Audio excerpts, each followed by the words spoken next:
As a gynaecologist and fertility specialist మన దగ్గర ఓపీడీకి వచ్చినప్పుడు ట్రీట్మెంట్కి వచ్చినప్పుడు అడుగుతూ ఉంటారు, మేడం ఐవీఎఫ్ చేయించుకుంటే ఫ్యూచర్లో ఓవేరియన్ క్యాన్సర్ వస్తుందంట, సర్వైకల్ క్యాన్సర్ వస్తుందంట, బ్రెస్ట్ క్యాన్సర్ వస్తుందంట అనేది చాలామంది అడుగుతుంటారు. అది అపోహ మాత్రమే, it's purely a myth.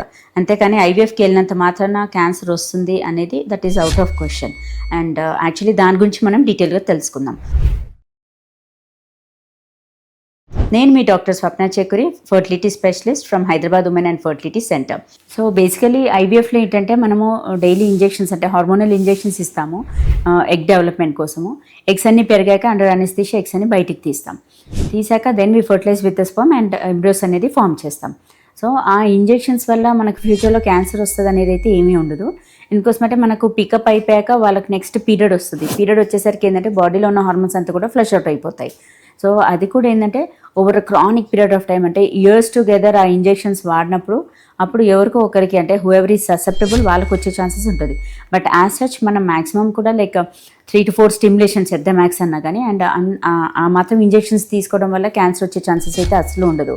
And hormonal injections కూడా ఏంటంటే మనము బిఎంఐ బట్టి క్యాలిక్యులేట్ చేస్తాం, అంటే వాళ్ళకి ఎంత అవసరము అండ్ వాళ్ళ ఏఎంహెచ్ వాళ్ళ రిజర్వ్ బట్టి అండ్ వాళ్ళ ఏజ్ ఫ్యాక్టర్ బట్టి అట్లా అంతా క్యాలిక్యులేట్ చేసే ఇస్తాం. అంతేకాని ఐవీఎఫ్లో వాడే injections and IVF procedure as such దానివల్ల మనకు సర్వైకల్ క్యాన్సర్ కానీ, బ్రెస్ట్ క్యాన్సర్ కానీ, ఓవేరియన్ క్యాన్సర్ కానీ అట్లా వచ్చే ఛాన్సెస్ అంటూ ఏమీ ఉండదు. అది ప్యూర్లీ అపోహ మాత్రమే, it's purely a myth. And ఇంకోటి ఏంటంటే మనకు సింపుల్ ఓవులేషన్ ఇంజెక్షన్లో పెట్టే మెడిసిన్స్కి కూడా చాలామంది భయపడుతుంటారు. మేడం ఇన్ని ట్యాబ్లెట్స్ వాడుతున్నాం, దీనివల్ల మాకేమైనా క్యాన్సర్ వస్తుందా, మా పక్కింట ఆంటీ చెప్పింది అని. అలా ఏం లేదు. అంటే వీళ్ళు చెప్పింది విని మీరు భయపడకూడదు. మీకు ఏ డౌట్స్ ఉన్నా మీరు డాక్టర్స్ని డైరెక్ట్గా అడగవచ్చు.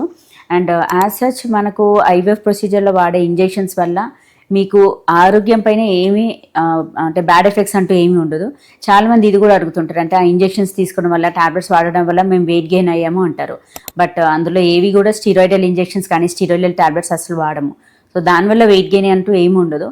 ఓన్లీ థింగ్ ఏంటంటే చాలామంది ఐవీఎఫ్ ట్రీట్మెంట్ స్టార్ట్ చేయడంలోనే వాళ్ళ వర్కౌట్స్ అన్నీ కూడా ఆపేస్తారు. ఫుడ్ ఏంటంటే కొంచెం హెవీగా తినాలి, ఇంజెక్షన్స్ తీసుకుంటున్నాను కదా అది ఆ డోస్ తట్టుకోవాలంటే మేము ఫుడ్ బాగా హెవీగా తినాలి అని చెప్పేసి ఎక్కువగా తినేస్తారు. అంటే అవసరం కంటే కూడా ఎక్కువగా తింటారు. దానివల్ల వెయిట్ పుట్ ఆన్ అవుతారు. అంతేకాని యాజ్ సచ్ ప్రొసీజర్ రిలేటెడ్ కానీ, మెడికేషన్స్ రిలేటెడ్ కానీ, లేకపోతే ఐవీఎఫ్ వాడే ఇంజెక్షన్స్కి రిలేటెడ్ కానీ వెయిట్ గెయిన్ కూడా ఏమీ ఉండదు. సో ఇవన్నీ ఏంటంటే they are all purely myths and nothing related to the cancer.